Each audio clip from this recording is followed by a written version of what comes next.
To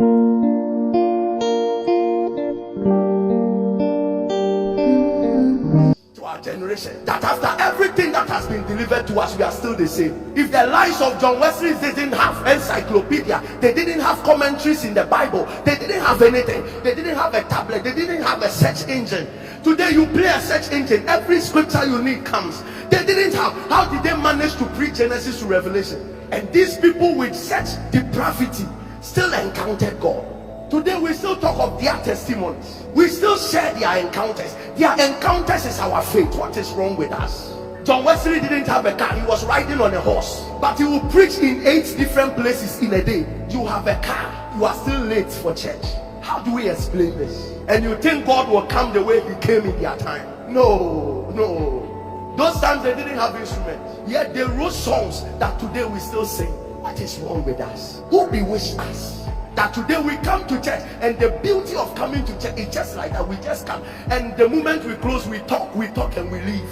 Where is the God? Where is that God that they encountered and their lives were changed forever? Where is that God? Is it not the same God that interpreted Mene Tekel to Daniel? Is it not the same? Where is that God? In the middle of the sea, Apostle Paul should rise up and say, the Lord's angel visited me and told me. In the middle of the sea, God was visiting people. We are in air conditioned rooms, he's not coming. What is wrong with us? Because we have chosen not to meet him. We have dishonored him. We don't love him anymore. We don't care for him anymore. He's not our focus anymore. We have only enjoyed coming to church and calling ourselves names. My pastor is Apostle this, my pastor is Reverend this. That is all. And yet we can't have the testimonies of old. What a sad generation. We go to Google, get some informations and run back. What a joke. We don't even know how to worship. We don't even know how to praise him. We don't have a message. We don't have an encounter. There is nothing like that. I don't want to deceive you. What your destiny needs is God. We have the things of God and we have God. We have been manipulated with the things of God for so long. There are deeper realms, and that is him. There are people saying, if this is true, then God should show himself to me. I want to see God. No, he won't come. The people he shows himself to are different from us. And if I see an encounter, if I see an angel, then I will know. If no, he won't come. Angels don't appear to people like us. Bitter people like us, unexpected people like us. Whereas we are coming to church and what we wear is more important to us than the God we are coming to meet. Angels don't appear to such people. Search through your Bible. Daniel was in fasting, without food, without water. Then an angel appeared. This church knows how, and we know what we are looking for with God. We know we want to see the magnificence of him. But let's ask ourselves, who are we?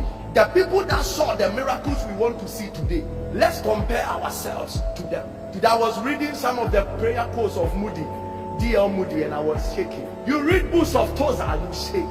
You shake. These were also Christians. At a point in time, Catherine Coleman didn't know the number of days she was fasting. You want to be a woman, your name will last beyond. Yesterday I was telling some people, there are people who die, but they lose their names before they die. Their names die before they die.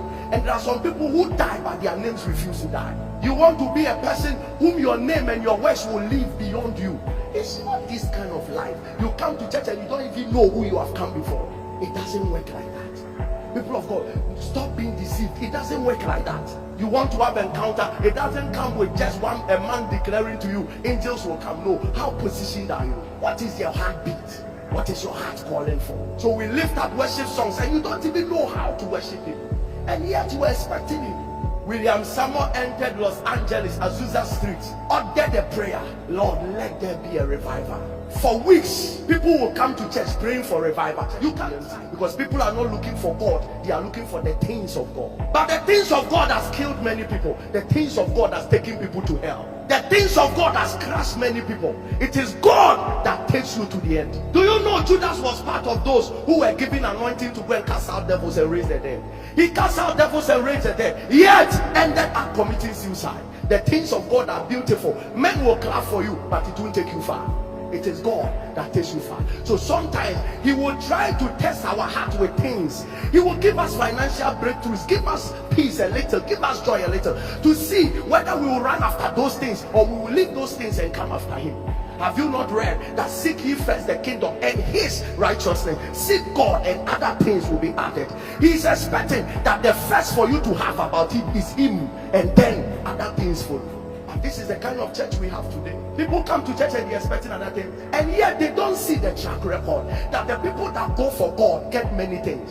They don't even pray for the things we pray for. How can a man enter a city and all he led the city to do was to pray for a revival? Lord, send a revival. Suddenly fire broke out. What are we looking for as a church? Can't we see that is why God is not coming? Why are we saying we are serving him yet our problems are multiplying? Can't we see we are getting something wrong? But who is there to say the truth? Who is there to come out? And even if we preach the truth, who will accept it? Unto whom is the arm of the Lord? Come back. And some of you must give the leaders pressure that teach us the way. Enough with this deception, teach us the way. And then the leaders will come back and tell you that the way is Jesus. Prayer meetings are not complete until we call out God, pour yourself into us. Prayer meeting is not complete. There is a way the presence of God can fall on you. Favors will just come. Every human being that sees you will like you. If you don't have God and you have the things of God, you will suffer. Some of you are weak. We come to church because if we don't come, somebody will call us. That's why we come. But the fire and the zeal to pursue God is not there. There is no revival on the land. Listen, there are many.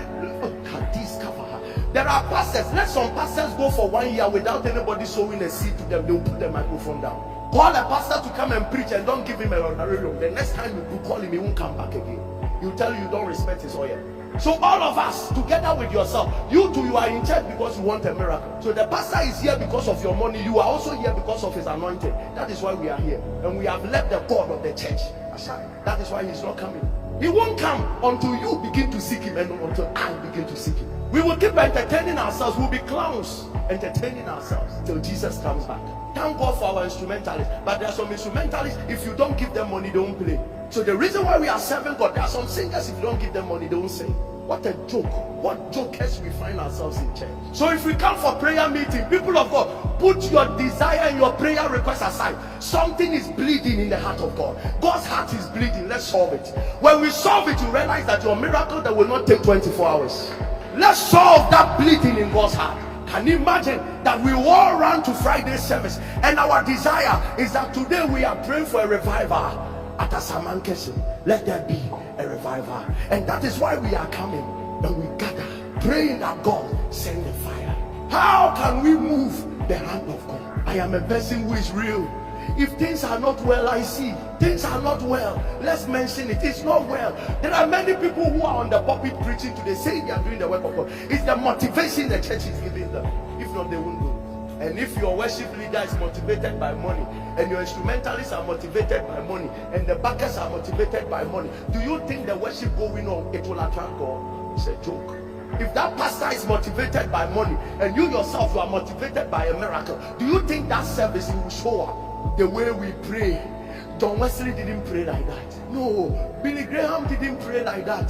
That our prayer, they didn't pray like that. Yet God came. They saw him. They had an encounter with him. Have you not read the account of Paul? The Bible says that when he went to Asia and was departed, the Bible said, and he went aside and knelt down and prayed. Gentle. But yet, that prayer was so loud in the spirit. But we prayed the loudest in the physical. But our voice is muted in the spirit. We don't even know what you are looking for again. You want to break out of addiction? God is the only solution. You want poverty destroyed? God is the only solution. You want to break the yoke of disappointment? The reason why human beings sees you and pass is because there is nothing about God reflecting. Can somebody see God and pass? It doesn't work. Oh, I will sing of the mercy of the Lord. I keep asking myself, so can there be another Rehoboam king? Can there be? Maybe there can be noisemakers. Can there be kingdom billionaires one more time? The way we are fighting common titan, can God really trust us with billions? The way this generation, common tithes, 10%. The way the church is fighting the leaders, can God trust us? Except that people genuinely go before him, that Lord, you are all. The hour we